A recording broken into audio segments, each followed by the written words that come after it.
உலகத்துல ஒரு மிகப்பெரிய பேரழிவு வருதுன்னு வைங்க. ம் அதுல இருந்து தப்பிக்க நாம செவ்வாய் கிரகத்துக்கு போகணும். அதே நேரம் நம்ம வாழ்நாள் முழுக்க எந்த நோயும் இல்லாம முழுமையான ஆரோக்கியத்தோட வாழணும். ரைட். இது அத்தனையும் சாதிக்க ஒரே ஒரு விஷயத்த மட்டும் செஞ்சா போதும்னு யாராவது உங்ககிட்ட சொன்னா நீங்க என்ன நினைப்பீங்க? அதுவும் அந்த விஷயம் சாப்பிட்றதையே நிறுத்துறது அப்படின்னு சொன்னா. அதாவது கண்டிப்பா இது ஏதோ பைத்தியக்காரத்தனம்னு தான் தோணும். நிச்சயமா. எனக்கும் ஆரம்பத்துல அப்படிதான் தோணுச்சு. இப்ப நீங்க ஒரு முக்கியமான மீட்டிங்க்கு ரெடி ஆயிட்டு இருக்கலாம், இல்லைன்னா புதுசா ஏதோ கத்துக்கலான்னு இந்த ஆழமான தேடலை கேட்க வந்திருக்கலாம். ஆனா இதுக்கான விளக்கத்தை கேட்கும்போது அது நம்மள ஒரு வேற கோணத்துல சிந்திக்க வைக்குது. ஆமா, இந்த ஆரம்ப கட்ட தயக்கமும் சந்தேகமும் வர்றது ரொம்ப இயல்புதான். ஏன்னா பாத்தீங்கன்னா, நம்ம சின்ன வயசுல இருந்து சாப்பாடு தான் உயிர், சாப்பாடு தான் ஆற்றல் அப்படின்னு படிச்சு வளர்ந்துருக்கோம். ஆனா இன்னைக்கு நாம அலச போற தரவுகள் அந்த அடிப்படை நம்பிக்கையே ஆட்டம் காண வைக்குதுன்னு தான் சொல்லணும். அப்படிதான் சொல்லணும். இன்னைக்கு நம்ம ஆழமான தேடல்களுக்கு நாம் எடுத்துக்கிட்ட மூலத்தரவு நீர் மருத்துவம் 942 அப்படிங்கிற ஒரு யூடியூப் சேனல்ல வெளியான ஒரு மிக நீண்ட காணொளி. ஆமா. இதுல கட்டட பொறியாளரான திரு வெங்கடேசன் அப்படிங்கிறவர் பல வருடங்களுக்கு முன்னாடி எழுதின ஒரு புத்தகத்தோட கருத்துக்களை கடந்த 32 வருஷங்களா கொஞ்சோண்டு உணவோட பெரும்பாலும் தண்ணியே நம்பி வாழும் திரு இனியன் அவங்க விளக்குறாங்க. இதுல நாம கவனிக்க வேண்டிய ஒரு முக்கியமான விஷயம் இருக்கு. சொல்லுங்க. அதாவது இந்த விவாதத்தோட நோக்கம் சரியானது எது தவறானது எதுன்னு தீர்ப்பு சொல்றதோ இல்லனா ஒரு குறிப்பிட்ட மருத்துவ முறைய பரிந்துரைக்கிறதோ கிடையாது. கண்டிப்பா கிடையாது. மாறா இந்த தரவு முன்வைக்கிற அந்த வித்தியாசமான உலகத்துக்குள்ள நுழைஞ்சு பார்க்கறது தான் நம்ம நோக்கம். இயற்கை உணவுக்கும் அகத்தூய்மைக்கும் என்ன வித்தியாசம்? 2016ல நோபல் பரிசு வாங்கின நவீன அறிவியல் எப்படி திருவள்ளுவரோட குரலோட சம்பந்தப்படுது? ரொம்ப முக்கியமான கேள்வி இது. ஆமா, எல்லாத்துக்கும் மேல பூமிக்கடியில இருக்கிற பாறை குழம்புக்கும் செவ்வாய் கிரக பயணத்துக்கும் உணவை நிறுத்துறதுக்கும் என்ன தொடர்பு? இப்படியான பல கேள்விகளை எந்தவித சார்பும் இல்லாம அவங்க தரப்புல என்ன சொல்லப்பட்டிருக்கு அப்படிங்கறத நம்ம அப்படியே ஆராய போறோம். சுப்பா, இந்த தரவோட ஆரம்பத்திலே என்ன ரொம்ப யோசிக்க வச்ச ஒரு விஷயம் ஒன்று இருக்கு. இப்போ நம்ம ஆரோக்கியமா இருக்கணும்னா என்ன செய்வோம்? உடனே ஆர்கானிக் உணவுகளுக்கு மாறுவோம். கரெக்ட். இயற்கை விவசாயத்துல விளைஞ்ச காய்கறிகளை தேடி போவோம். ஆனா காணொலியில திரு இனியன் இயற்கை உணவு அப்படிங்கிறது வேற, உள் தூய்மை இல்லனா அகத்தூய்மை அப்படிங்கிறது வேற அப்படின்னு ரெண்டையும் பிரிக்கிறாரு. வெறுமனையே இயற்கை உணவை சாப்பிடறதால மட்டுமே ஒருத்தருக்கு முழுமையான ஆரோக்கியம் கிடைச்சிராது அப்படிங்கிறது அவரோட ரொம்ப முக்கியமான வாதமா இருக்கு. உண்மைதான். பெருங்குடலையும் ரத்தத்தையும் தூய்மை செய்யறது தான் உண்மையான பரிணாம அறிவியல்னு அவர் சொல்றாரு. அதாவது பாத்தீங்கன்னா, ஒரு 15 இல்லனா 16 வயசான நபர் தன் வாழ்நாள்ல ஒரு முறையாவது தனது பெருங்குடலையும் ரத்தத்தையும் தூய்மையாக்குற இந்த அகத்தூய்மை பயிற்சியை செய்தே ஆகணும். ஓ, ஒரு முறையாவது செய்யணுமா? ஆமா. அப்படி செய்யாம நீங்க என்னதான் விலை உயர்ந்த கலப்படமில்லாத இயற்கை உணவை சாப்பிட்டாலும் அது முழுமையான பலனை கொடுக்காதுன்னு சொல்றாரு.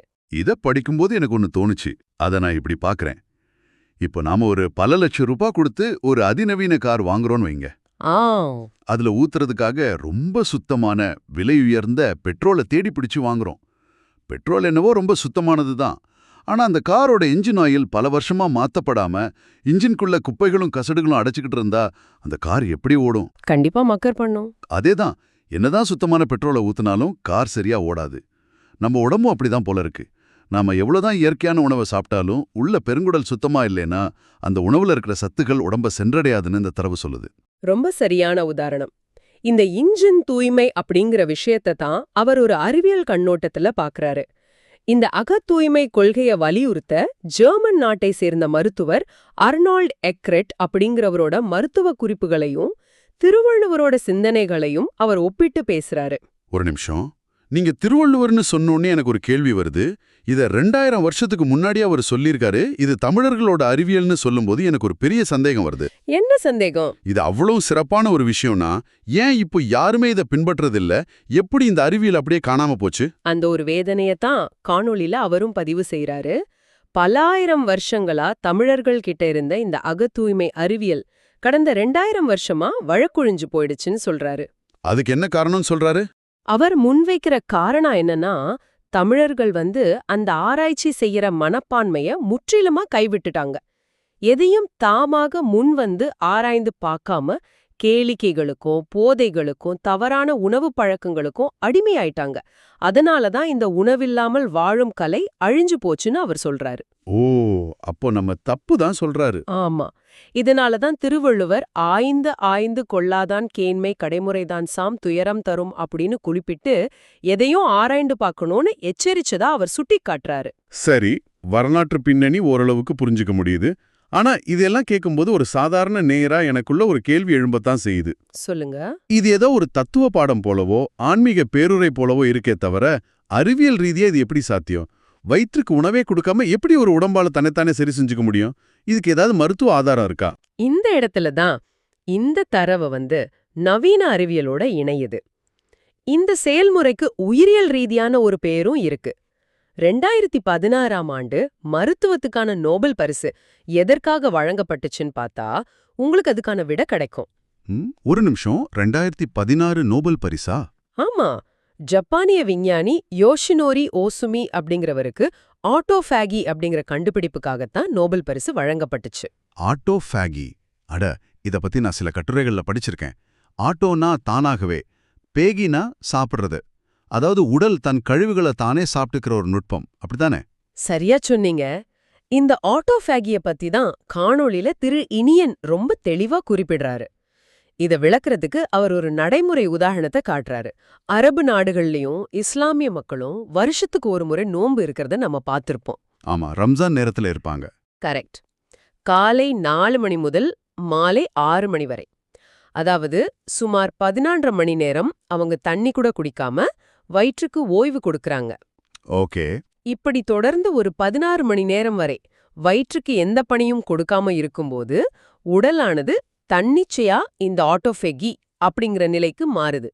செரிமானம் செய்ய எந்த உணவும் இல்லாததால உடல் என்ன செய்யும்னா தனக்குள்ள இருக்கிற தேவையற்ற கழிவுகள், இறந்த செல்கள், நோய்க்கிருமிகள் இதையெல்லாம் தானே வேட்டையாடி சாப்பிட்டு தன்னைத்தானே குணப்படுத்திக்கிற வேலையை தொடங்குது. அப்படியா? அப்படி என்றால் வெளியிலிருந்து ஒரு மருந்த உள்ள அனுப்பி நோயை குணப்படுத்துறதை விட உடலுக்கு எந்த வேலையும் கொடுக்காம அமைதியா விட்டாலே அது தன் நோய்களை தானே சரி செஞ்சுக்குன்னு சொல்றாங்க. ஆமாம். ஆனா இங்க எனக்கு ஒரு முரண்பாடு தெரியுது. விரதம் இருக்கிறதும் ஆட்டோஃபேகியும் அறிவியல் பூர்வமா நிரூபிக்கப்பட்டவைதான். ஆனா காணொளியில பாத்தீங்கன்னா எந்த ஒரு மருத்துவமும் மருந்தும் தேவையற்றதுன்னு ரொம்ப கடுமையா விமர்சிக்கப்படுதே. அது ஒரு மிகப்பெரிய பாய்ச்சல் இல்லையா? நீங்க சொல்றது சரிதான். நவீன மருத்துவம் குறிச்சு அவரோட பார்வை ரொம்ப கடுமையாதாகவே பதிவு செய்யப்பட்டிருக்கு. அலோபதியா இருந்தாலும் சரி, வேறு எந்த வகையான மருத்துவமா இருந்தாலும் சரி, வெளியிலிருந்து கொடுக்கப்படுற மருந்துகள் எல்லாமே நோயோட பக்க விளைவுகளை மட்டுமே தற்காலிகமா அழுத்தி வைக்குமே தவிர நோயின் ஆணி வேற சென்ற அறுக்காது அப்படிங்கிறது அவரோட ஆழமான நிலைப்பாடு. இது நிச்சயமா பலத்த விவாதங்களை எழுப்பக்கூடிய ஒரு கருத்து தான். கண்டிப்பா இதை எல்லா மருத்துவ விஞ்ஞானிகளும் அறிவாங்க அப்படின்னு அவர் அந்த தரவுல சொல்றாரு. நாம எந்த மருத்துவ முறையும் ஆதரிக்கவோ எதிர்க்கவோ இங்க வரல. ஆனா இந்த ஆழமான நம்பிக்கையை நியாயப்படுத்த அவர் திருக்குறளை துணைக்கு அழைக்கிறார் இல்லையா? ஆமா.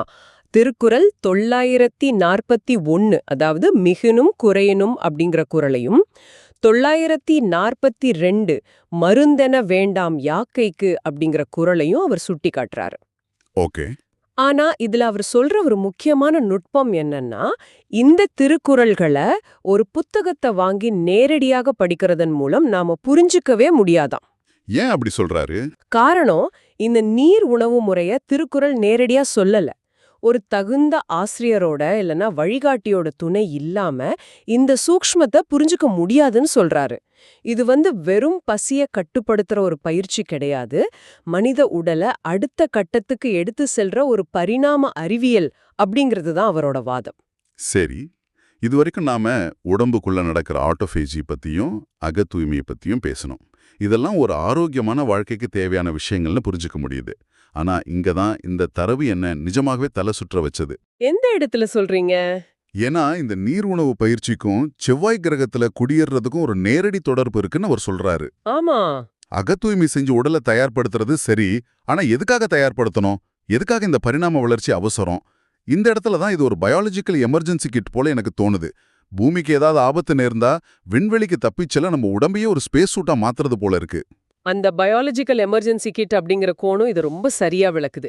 இத புரிஞ்சுக்க நாம இந்த நீர் மருத்துவ கொள்கையை எழுதின திரு வெங்கடேசன் அவங்கள பத்தி தெரிஞ்சுக்கணும். அவர் ஒரு மருத்துவர் கிடையாது இல்லையா? கிடையாது. அவர் 1960கள்ல கிண்டி பொறியியல் கல்லூரியில சிவில் இன்ஜினியரிங் படிச்சவர். பல வருஷங்களா அரசு தொழில்நுட்ப கல்லூரியில ஆசிரியரா வேலை பார்த்தவர். வளைகுடா நாடுகள்ல பல பெரிய கட்டடங்களை கட்டியவர். ஓ, அவர் ஒரு இன்ஜினியரா? ஆமா. அவருக்கு ஒரு கொடிய நோய் வந்தபோதுதான் இந்த நீருணவு முறையை ஆராய்ஞ்சு அவரு தன் உயிரை காப்பாத்திக்கிட்டாரு. அந்த சிவில் இன்ஜினியரிங் அறிவை வச்சுக்கிட்டு தான் அவர் பூமியோட அமைப்பையும் மனித உடலோட அமைப்பையும் ஒப்பிட்டு பார்க்கறாரு. ஒரு நிமிஷம், ஒரு சிவில் இன்ஜினியர் எப்படி உடம்பையும் விண்வெளியும் இணைக்கிறாரு? ஒரு கட்டடத்தை பாக்குற மாதிரி உலகத்தை பாக்குறாரா? அப்படியே சொல்லலாம். ஒரு கட்டடத்துக்கு அடித்தளம் எப்படி முக்கியமோ அதுபோல இந்த பூமி எப்படி அமைஞ்சிருக்குன்னு அவர் விளக்குறாரு. நாம வாழும் இந்த பூமியோட மேலோடு, அதாவது கடல்கள், கண்டங்கள் எல்லாமே எதன் மீது இருக்கு? உள்ள பாறைகள் தானே இருக்கும். பல 1000 டிகிரி வெப்பத்துல உள்ள கொவிச்சுக்கிட்டு இருக்கிற உருகிய பாறை குழம்பு மீது தான் மிதந்துகிட்டு இருக்கு. இது புவியியல் உண்மை. ஆனா அவர் என்ன எச்சரிக்கிறாருன்னா, பல கோடி வருஷங்களா தகதகவென எரிஞ்சுகிட்டு இருந்த இந்த பூமி இப்போ மெல்ல மெல்ல குளிர்ந்து சுருங்கி வருதுன்னு சொல்றாரு. அட, பூமி சுருங்குதா? ஆமா. ஒரு கட்டத்துல பூமி சுருங்கும் போது அதோட மேல மிதந்துகிட்டு இருக்கிற இந்த கண்டங்கள் எப்ப வேணாலும் தங்களுக்குள்ள பயங்கரமா மோதிக்கிற அபாயம் இருக்குன்னு சொல்றாரு. அதாவது நீங்க டெக்டானிக் தட்டுகளோட மோதலால் வரக்கூடிய ஒரு உலக மகா பேரழிவை பத்தி பேசுறீங்க. ஆமா. எந்த வினாடியில இந்த மோதல்கள் நடந்து பூமி பெரும் அழிவை சந்திக்கும்னு உலகத்துல எந்த விஞ்ஞானியாலும் உறுதியா சொல்ல முடியாதுன்னு அவர் சொல்றாரு. அப்படி ஒரு பேரழிவு ஏற்படும் போது மனித இனம் ஒட்டுமொத்தமா அழிஞ்சிடக்கூடாது. நாம தப்பி பிழைக்கணும்னா நாம அண்டவெளியில இருக்கிற மத்த கோள்களை நம்பிதான் வாழ வேண்டிய கட்டாயம் வரும். ஓகே. அந்த காலம் ரொம்ப அருகிலே இருக்குன்னு அவர் ஒரு பெரும் எச்சரிக்கையை முன்வைக்கிறாரு. சரி, ஒரு பேரழிவு வரப்போகுது, நாம மத்த கோள்களுக்கு தப்பிச் செல்லணும் அப்படிங்கிற வாதத்தை ஒரு நிமிஷம் நாம ஏத்துக்குவோம். ஆனா அதுக்கும் சாப்பிடுறது நிறுத்துறதுக்கும் என்ன சம்பந்தம்? இது ரொம்பவே லாஜிக்கு பொருந்தாத ஒரு விஷயமா இருக்கே. சாதாரண விரதத்திலிருந்து விண்வெளி உடக்கூட இல்லாம விண்வெளியில வாழ்றது எப்படி சாத்தியமாகும்னு அவர் விளக்குறாரு. இந்த இடத்துல தான் அவர் மனித உடலோட ரகசியங்களை பத்தி பேசுறாரு. அந்த விண்வெளி பயணத்துக்கு தகுந்தபடிதான் இயற்கை மனித உடலையே வடிவமைச்சிருக்குன்னு வெங்கடேசன் சொல்றாரு. அப்படியா? ஆமா. மனித உடல் அப்படிங்கிறது வெறும் உணவை செரிச்சு ஆற்றலா மாத்திர இயந்திரம் மட்டும் கிடையாது. அதுக்கு இயற்கை ஆற்றலை, அதாவது நேச்சுரல் ஃபோர்ஸை நேரடியா ஈர்த்து வாழக்கூடிய திறன் இருக்கு அப்படிங்கறது அவரோட வாதம். ஓ, சாப்பாடு இல்லாம நேரடியா ஆற்றலை ஈர்க்க முடியுமா? ஆமா. இந்த புத்தகத்துல இருக்கிற நீருணவு பயிற்சியை ஒருத்தர் முறையா செஞ்சா அந்த மனித உடல் வெறும் சில மாசங்களிலே தனது செரிமான அமைப்பை மூடிவிட்டு நேரடியாக காற்றிலிருந்தும் பிரபஞ்சத்திலிருந்தும் ஆற்றலை உறிஞ்சும் நிலைக்கு பரிணாம வளர்ச்சி அடைஞ்சிடும்னு. அடேங்கப்பா. அதுக்கப்புறம் ஒரு வருஷம் முழுக்க எந்த உணவும் இல்லாம ஒரு விண்கலத்துல பயணம் செஞ்சு செவ்வாய் கிரகத்தை அடைஞ்சு அங்கேயே குடியேற முடியும்னு அவர் ரொம்ப தீர்க்கமா பதிவு செய்யறாரு. இத கேட்கவே ஒரு மிகப்பெரிய சயின்ஸ் ஃபிக்ஷன் படம் பார்க்குற மாதிரி இருக்கு. பரிணாம வளர்ச்சியை நாமே வேகப்படுத்தி அடுத்த கட்ட மனிதனா மாறுறது. ஆனா இது நடைமுறையில சாத்தியமான்னு யோசிக்கும் போது எனக்கு ஒரு பெரிய கேள்வி வருது. என்ன கேள்வி? உணவு அப்படிங்கிறது வெறும் பசிய போக்குறது மட்டும் கிடையாது இல்லையா? அது நம்ம உணர்வோடும் சமூகத்தோடும் கலந்தது. ஒருவேளை இப்படி உணவே இல்லாம வெறும் இயற்கை ஆற்றலை மட்டுமே ஈர்த்து வாழத் தொடங்கிட்டா நாம நம்ம குடும்பத்தினர், நண்பர்கள், சுற்றி இருக்கிற மனிதர்கள் கிட்ட இருந்து முற்றிலும் துண்டிக்கப்பட்டுடுவோமா? ஏன்னா நாம அவங்களோட உட்கார்ந்து சாப்பிட போறது கிடையாது. இது ரொம்ப முக்கியமான ஒரு உளவியல் கேள்வி. இதுக்கு பதில் சொல்ல காணொளியில திரு இனியன் ஒரு சுவாரஸ்யமான வரலாற்று நிகழ்வை உதாரணமா காட்டுறாரு. ராமகிருஷ்ண பரமஹம்சரோட வாழ்க்கையில நடந்த ஒரு நிகழ்வு அது. ஓ, அவர் என்ன பண்ணாரு? ராமகிருஷ்ண பரமஹம்சர் எப்போதுமே ஆழ்ந்த தியானத்துல சமாதி நிலையில இருப்பாருன்னு நமக்கு தெரியும். அப்படி அவர் அந்த உச்சகட்ட சமாதி நிலைக்கு போயிட்டா அவரோட நாடி துடிப்பு குறைஞ்சு இந்த உலகத்துடனும் சாதாரண மக்களோடனான தொடர்பையும் அவர் முற்றிலும் இழந்துடுவாராம். அப்படி என்றால் அவர் எப்படி மீண்டும் சாதாரண நிலைக்கு வந்து தனது சீடர்கள் கிட்ட பேசுவாரு? அதுக்காக அவர் ஒரு வித்தையை செய்வாராம். தனது மனதை அந்த பிரபஞ்ச உச்ச நிலையிலிருந்து மீண்டும் பூமிக்கு கீழே இறக்கி கொண்டு வரணும், சாதாரண மக்களோட தொடர்புல இருக்கணும் அப்படிங்கிறதுக்காக எனக்கு சக்கரை சாப்பிடணும் இல்லைன்னா ஏதாவது இனிப்பு சாப்பிடணும் அப்படிங்கிற ஒரு ஆசைய அவரே செயற்கையா தன்னுள் உருவாக்கி கொள்வாராம். அட, சர்க்கரை ஆசையா? ஆமா, அந்த ஒரு சின்ன ஆசைய தூண்டி விட்டு அந்த ஆசையின் வழியா தனது உணர்வை மீண்டும் உடலுக்கு கொண்டு வந்து மக்களோடும் மக்களா இருந்து நல்ல விஷயங்களை சொல்லித்தர அவர் இந்த உத்திய பயன்படுத்தினாருன்னு சொல்லப்படுது. வாவ், இது ரொம்ப சுவாரஸ்யமான விஷயமா இருக்கு. அதாவது ஒரு படகு காத்துல அடிச்சிட்டு போகாம இருக்க நங்கூரம் போடுற மாதிரி தங்களை இந்த பூமியோடும் மக்களோடும் இணைச்சு வைக்க உணவை ஒரு நங்கூரம் போல பயன்படுத்தியிருக்காங்க. ரொம்ப சரியா சொன்னீங்க. திரு இனியன் அவங்களும் தன் சொந்த வாழ்க்கையில இதத்தான் செய்றாரு. கடந்த 32 வருஷங்களா இந்த முறையை பின்பற்றி அவர் இயற்கை ஆற்றலை நேரடியாக ஈர்த்து வாழ பழகிட்டாரு. அவருக்கு இப்போ பழையபடி நாம சாப்பிட்ற உணவுகள் தேவைப்படுறதில்ல. சொல்லப்போனா திட உணவுகளை சாப்பிட்டா அவருக்கு வயிறு மந்தமாகி உடல் ரொம்ப சிரமப்படுதுன்னு சொல்றாரு. அப்புறம் எப்படி அவரால நம்மளோட பேச முடியுது? அதான், மனிதர்களுக்கு 6 அறிவுகள் இருக்கு. இதுல 7வது அறிவு அப்படிங்கிறது அண்டவெளியோடு, அதாவது பிரபஞ்சத்தோடு தொடர்பு கொள்றதுன்னு சொல்றாரு. அந்த 7வது நிலையை அடைந்த அவர் மனிதர்கள் கிட்ட இருந்து துண்டிக்கப்பட்டு விடக்கூடாது அப்படிங்கிறதுக்காகவும் சாதாரண மனிதர்களோட தொடர்புல இருப்பதற்காகவும் மட்டுமே ஏதோ ஒரு ருசிக்காக சிறிதளவு சாப்பிட்றதா சொல்றாரு.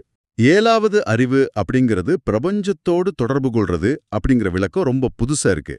சரி, விண்வெளி பயணம், ராமகிருஷ்ணரோட தியானம், உயிரியல் எல்லாமே ஒரு விதமா புரிஞ்சுக்க முடியுது. ஆனா காணொளியில திடீர்னு தாய்மொழி கல்வி பத்தின ஒரு வாதம் வருதே, அதுக்கும் உணவில்லாம வாழ்றதுக்கும் என்ன சம்பந்தம்னு எனக்கு சுத்தமா பிடிபடல. இது நம்ம மூளையோட நரம்பியல் தொடர்புகளோட இணைச்சு பார்க்கணும். இந்த அகத்தூய்மை, பரிணாம அறிவியல், மனித உடலோட ஆற்றல் இதெல்லாம் ரொம்ப ஆழமா உள்வாங்கப்பட வேண்டிய நுட்பமான விஷயங்கள்.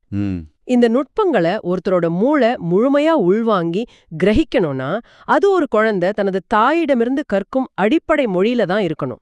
அதாவது தாய்மொழியில தான் அதை கற்கணும்னு காணொளி வாதிடுது. ஓ, அதாவது நாம எந்த மொழியில சிந்திக்கிறோம் அப்படிங்கிறதுக்கும் நமது மூளையோட புரிதல் திறனுக்கும் நேரடி தொடர்பு இருக்குன்னு சொல்றாங்களா? ஆமா, மூலத்தரவுப்படி பாத்தீங்கன்னா உலகத்திலே 2 மொழிகள் தான் இருக்க முடியும்னு சொல்றாரு. ஒன்னு, ஒவ்வொரு குழந்தையும் தான் அம்மா கிட்ட இருந்து இயல்பா கத்துக்கிற இயற்கை மொழி. மற்றொன்று, உலகிலேயே சிறந்த இலக்கண தரம் வாய்ந்த குழந்தைக்கு இனிமையான தமிழ் மொழி. ஓகே. இத விட்டு அந்நிய மொழியான ஆங்கிலத்தை அடிப்படையா வச்சு ஒரு விஷயத்த படிக்கும்போது மூளை அந்த தகவல்களை மேலோட்டமா மட்டுமே எடுத்துக்கும், ஆழமா வேலை செய்யாதுன்னு அவர் ரொம்ப கடுமையா விமர்சிக்கிறாரு. அப்படியா?